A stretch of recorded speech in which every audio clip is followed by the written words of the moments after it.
White, this loss is on you. Something I'd love to say. Oh, I would love to blame this one on Stephanie White tonight. Blowing a 20-point lead, not calling timeout. Oh, I would love to blame this loss on Stephanie White. I can't. Kelsey Mitchell, this is all your fault. Jibble, jibble, jibble, jibble, jibble, jibble, jibble, jibble, jibble. You make me sick. Welcome back to WNBA Core, where we break down the biggest Caitlin Clark and Indiana Fever stories without any of the extra noise. If you're a devoted Caitlin Clark fan, a loyal Fever supporter, or simply love high-level WNBA basketball, smash that like button, subscribe to WNBA Core, and drop a comment below telling me who bears the absolute most responsibility for this Fever collapse, because this game is going to ignite endless debates.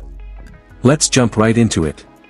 What just unfolded in Indiana might ultimately go down as one of the most heartbreaking losses of the entire Fever season. A commanding 20-point cushion, a chance to put the game away at the charity stripe, and a generational superstar stepping up to shoulder the blame. Shot clock off. 3 seconds. Chelsea Gray for 3. Are you Yes, kidding ma'am! Are you kidding me? She does it again!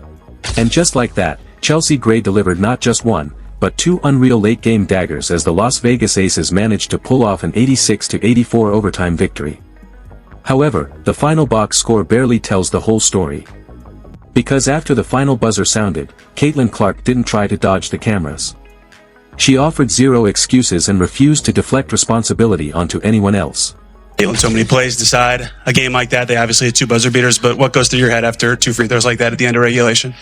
Yeah, obviously just can't happen, and those are free throws I usually make, and certainly frustrating, you know.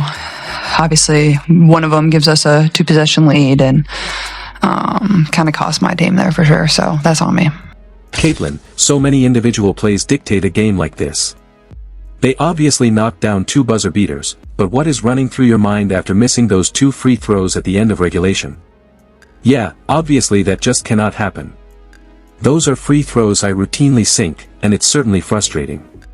You know, making even one of them gives us a 2-possession margin, so I kind of let my squad down right there for sure. That's entirely on me. Instead of avoiding the heat, she met the moment head-on and admitted that what transpired in those closing seconds was completely unacceptable.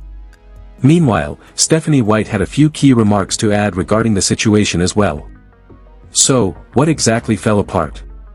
How did Indiana transition from utterly dominating this contest with a 20-point cushion to helplessly watching Las Vegas celebrate on their home floor? And most crucially, what does this massive collapse reveal about Caitlin Clark, Stephanie White, and a Fever roster that still has glaring issues to address? See, this is what we not doing. This is what we not doing, Stephanie White. You're not about to sit here and throw Caitlin Clark under the bus. Yeah, she missed the free throws. She definitely missed the free throws, but we're not about to sit here and act like your ass didn't sit on the bench and watch them Jackie Young go on a 17-0 run by herself. You ain't calling a timeout or nothing. They go on a 24-0 run. You don't have a single play that you can draw up when you got Caitlin Clark, Kelsey Mitchell, and Aaliyah Boston on the floor to get you a basket. We're not about to act like you are clear of blame. This is your problem. You never want to take accountability. For a long stretch of this matchup, the Indiana Fever didn't just look capable of edging out Las Vegas, they looked like they were going to blow them right out of the building. Indiana orchestrated a stunning 24-4 scoring avalanche during the second quarter, eventually pushing their lead up to 20 points. A 20-point margin against the defending champion Las Vegas Aces. That was supposed to be the moment Indiana took total control, value every possession, execute clean half-court offense, and force Las Vegas to spend the rest of the night making desperate, exhausting pushes. Instead, the momentum completely reversed. Las Vegas responded like the battle-tested champion they are. The Aces didn't panic for a second, they locked in defensively, cranked up the perimeter pressure, and methodically chipped away at the deficit. And Indiana practically handed them the blueprint to do it. Turnovers began piling up rapidly. Possessions lost all structure. The ball movement stalled completely, second-chance rebounds started killing the Fever inside, and suddenly a blowout win turned into a high-wire act. This is where the evaluation has to expand beyond just a single player. When a roster surrenders a 20-point lead, that kind of total breakdown is never caused by one isolated mistake. It is the cumulative effect of dozens of poor possessions, one bad pass, one defensive miscommunication, one missed box out, one forced jumper, another sloppy turnover, a blown coverage, until the opposition suddenly realizes, wait a second, this game is completely ours for the taking. That was all the life Las Vegas needed. Reports showed the Aces answered Indiana's earlier surge with a staggering 40-11 run of their own. Take a moment to digest that point differential. Indiana spent the opening half building supreme dominance, only for Las Vegas to rip it away completely. Suddenly, the emotional dynamic shifted entirely. Instead of playing fluidly with a padded lead, the Fever were scrambling just to stay alive. And right in the middle of that pressure cooker sat Caitlin Clark. Clark finished the night recording 20 points alongside 8 assists. There were spans during the game where she authored the exact kind of electrifying plays that remind the sports world why she is one of the most lethal guards in modern basketball. But there were glaring errors as well, most notably 8 turnovers, none more devastating than her late-game execution. Indiana had the game virtually wrapped up in regulation. Clark walked to the charity stripe late in the fourth quarter with an opportunity to build a multi-possession cushion for the Fever, but she uncharacteristically missed both attempts. For any athlete, that is a brutal moment. For Caitlin Clark, with a sellout crowd watching every breath and the result hanging in the balance, the weight was astronomical. Yet even after those misses, Las Vegas still needed a miracle, and Chelsea Gray provided it. Gray drilled a clutch three-pointer at the horn to force overtime, instantly reviving a game Indiana had already won. Consider that emotional roller coaster. 1 second, Indiana is mere ticks away from securing a marquee win. The next, the Aces have dragged them into extra time. Even then, the Fever had another chance to pull it out, and Clark wasn't done fighting. Indiana rallied back, Clark delivered key plays, and the Fever had the ball with a chance to walk away victorious. Then came another nightmare sequence. A late turn of possession gave Las Vegas one last breath, and Chelsea Gray struck again. Gray sank a cold-blooded game-winning three at the buzzer to make it 86-84 Las Vegas. Game over. An arena that had been primed for a celebration was left stunned, trying to process one of the most absurd endings of the season. This is where Clark's post-game reaction becomes so critical, because it opens the door to the real story behind this team. Before we get into that, I want to highlight something that devoted fans clearly picked up on, even though mainstream sports outlets completely swept it under the rug. Caitlin Clark led the entire WNBA in flagrant fouls received during her inaugural 2024 campaign. That fact bears repeating. As a first-year player, the top overall draft selection endured more flagrant fouls than any veteran in the league. That is far from normal. No rookie, regardless of their hype or media spotlight, typically receives that level of physical hostility on the floor. You can debate whether it was simply a byproduct of her perimeter play style, complete coincidence, or a deliberate effort to rough her up. People will debate that forever, but the cold hard numbers are documented in the box scores, and it became a primary reason fans began questioning how the front office and league officials were protecting their premier attraction. Another key layer was the rhetoric coming from around the league. Multiple veterans made little effort to hide their annoyance regarding the unprecedented media spotlight centered on Clark.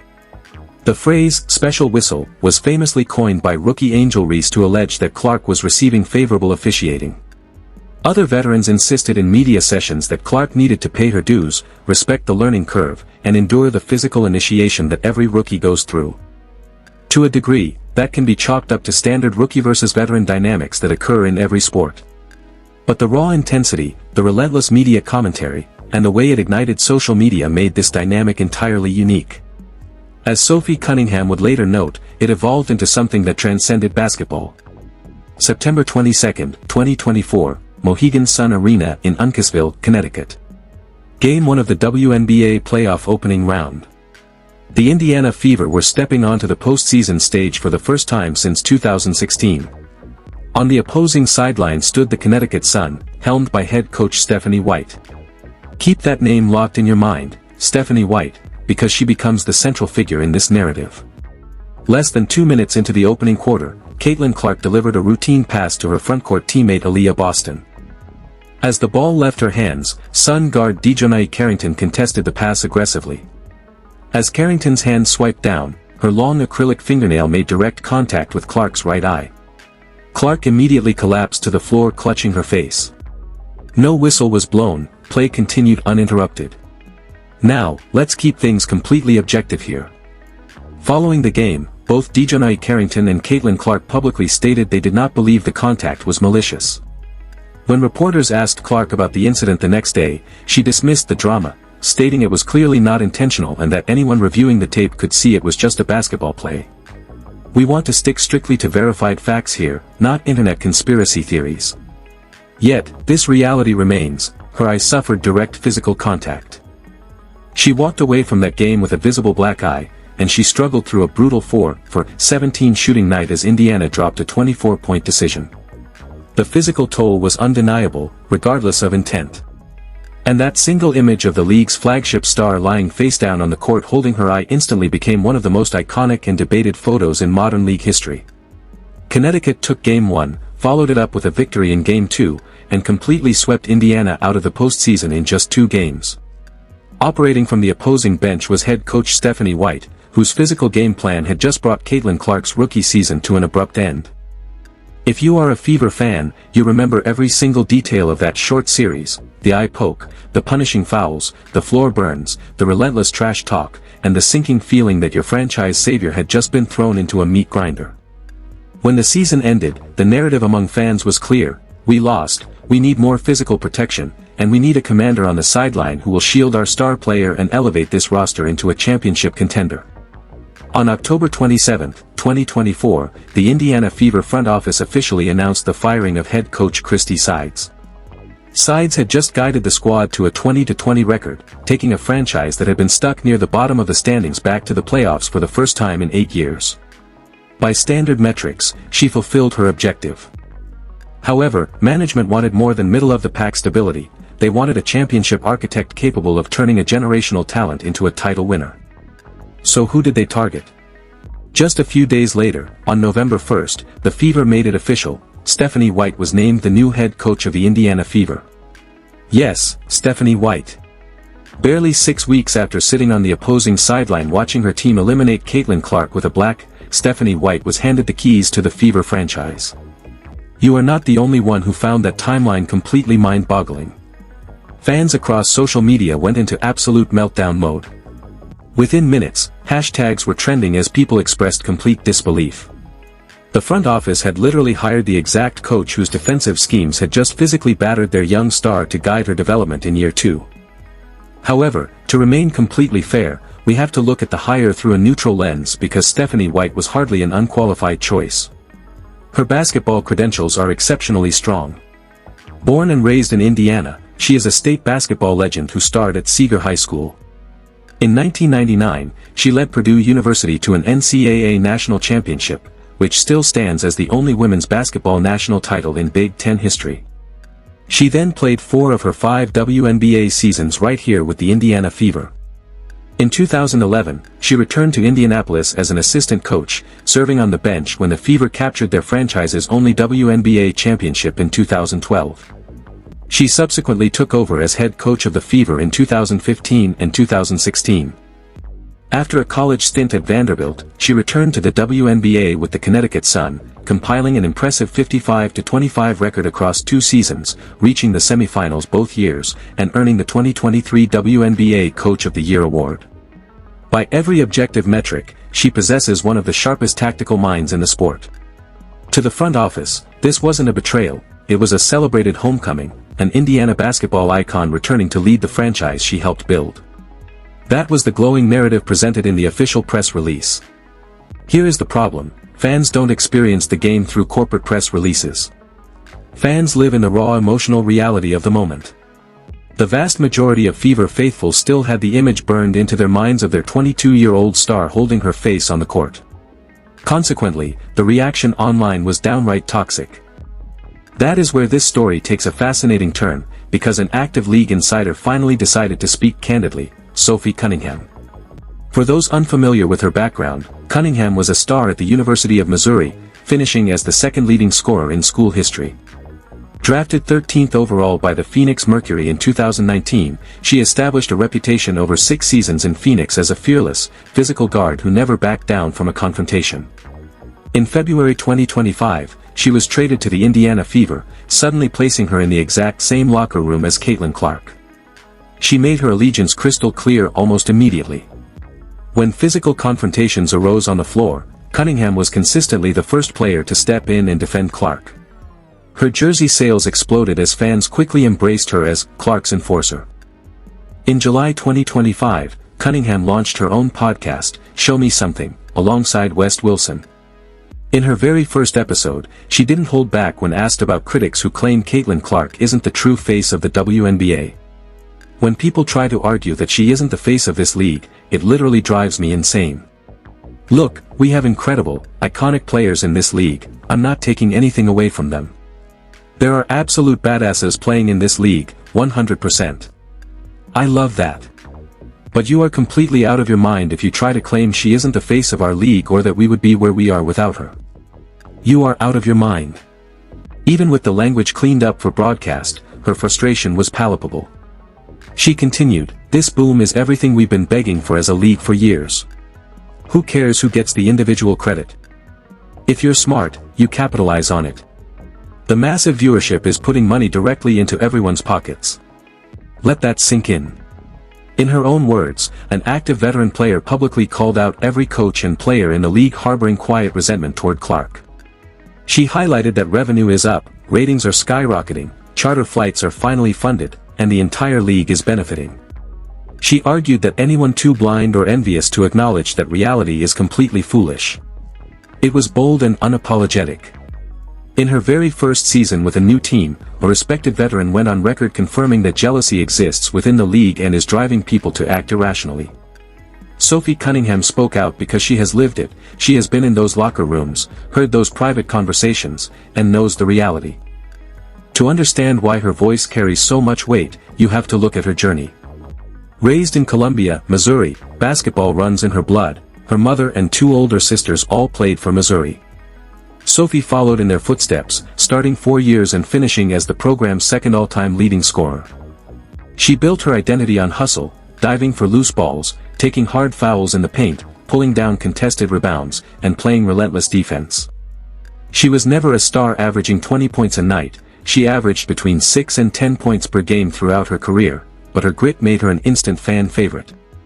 A famous clip from a 2022 playoff game shows her stepping up to the entire Las Vegas Aces bench during a brawl, perfectly capturing her relentless competitive spirit. When she was traded to Indiana in February 2025, fans recognized immediately that she was the exact type of enforcer Clark needed beside her. The two bonded quickly, displaying a genuine camaraderie on and off the court. Cunningham even addressed her contract negotiations with complete transparency, noting, "It was never about chasing the biggest payday for me, especially coming off a major knee injury. I wanted to be here with this group long term. That's what mattered." That isn't PR spin, that is a veteran player who has found her home. This is why her perspective on the whole Stephanie White dynamic is so critical. Cunningham isn't chasing clout or trying to sell a book. After 7 years as a blue-collar pro, she has found a situation she genuinely cares about. She speaks as someone with zero reason to fabricate stories when addressing envy and locker room dynamics.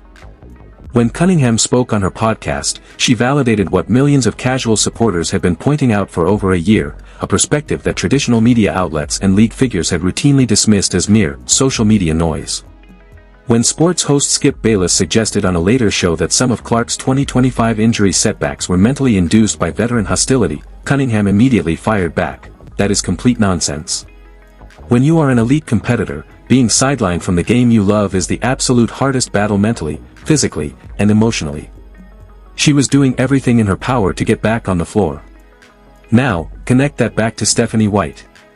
White coached DiDN Carrington for 2 seasons in Connecticut, helping her win the 2024 WNBA Most Improved Player award. So when White was hired by Indiana, fans didn't just look at her coaching resume, they remembered Carrington's nail hitting Clark's eye, the absence of a whistle, and White watching from the sideline without issuing an apology or removing her player. Having that same coach take over the Fever roster left fans furious. It wasn't just about the tactical hire, it was about the symbolic message it sent. To many watching at home, it felt as though the league hired the most aggressive physical defensive strategist, whose team had just left physical marks on the league's biggest attraction, and put her directly in charge of that star's future. On November 1, 2024, the Fever's social media platforms were flooded with thousands of angry responses. Fans called it a betrayal and organizational sabotage, with some canceling season tickets and calling for boycotts. Local sports radio was dominated by frustrated callers, and national television networks analyzed the fallout for days. To be completely fair, some of that fan outrage was emotional overreaction from new viewers who didn't fully understand league history. From a pure basketball standpoint, the hiring rationale was sound. While the 2024 Fever boasted an elite offensive rating, their defensive rating ranked near the bottom of playoff teams, a stat that makes championship contention impossible. Regardless of fan sentiment, White has proven herself as an elite defensive architect. However, fans don't root for statistical spreadsheets. Fans remember seeing their favorite player take a strike to the face with no call.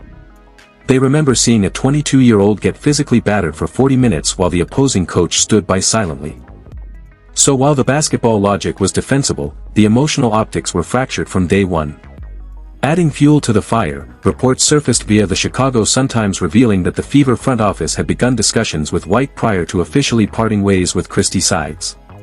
Regardless of whether that violated formal protocol, fans viewed the move as cold and calculated, worsening the organizational PR. Fast forward to the start of the 2025 WNBA season in May. The early returns under White presented a complicated picture. When Clark was healthy and active, the offense operated at a high level. Under White's system, Clark averaged 16.5 points, 5.0 rebounds, 8.8 assists, 1.6 steals, and 2.2 three-pointers per game, earning her second consecutive All-Star selection. The system looked crisp and structured. The major issue was that Clark could barely stay on the floor. Early in the season, she suffered a quad injury, followed quickly by a groin strain, another groin issue, and subsequently a fourth muscle setback. She was limited to just 13 regular season games before the Fever management made the decision to shut her down entirely for the remainder of the year. The generational icon, the very player driving the league's economic boom, spent the majority of the season watching from the bench in street clothes. Throughout the year, medical professionals, trainers, and media analysts endlessly debated the root cause of these recurring injuries. Many pointed to the brutal physical toll of her rookie season, the non-stop physical contact, hard fouls, and targeted defense she absorbed night after night. Others pointed to her year-round basketball schedule, including off-season international play. Some, like Skip Bayless, even posited psychological stress factors.